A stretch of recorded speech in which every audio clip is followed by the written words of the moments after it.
Bugün sizlərə Sandifer sindromu haqqında danışacağım. Bu nədir? Bu xüsusən körpələrdə olur. Anaları bu sual narahat eləyir. Çox adam bunu qıc olma kimi başa düşürlər. Elə bilirlər uşaqları qıc olur. Uşaq özünü tam arxaya verir, başını arxaya, bədənini arxaya doğru verir. Sanki bir gərginlik kimi olur. Bu və gücənmələr olur, belə qıcıyırlar özlərini. Bu da valideynləri narahat edir, nevropatoloqa gedirlər və bilinir ki, burada adi Sandifer sindromudur. Bunun da səbəbi çox vaxt reflülər olur və belə uşaqlar çəki almada biraz çətinlik çəkə bilirlər. Əgər yüksək reflüləri varsa, anemiya da ola bilər. Amma bu zamanla keçib gedə bir sindromdur.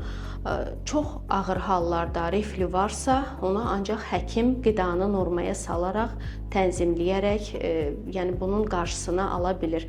Yəni qorxulu, narahat edici bir sindrom deyildir.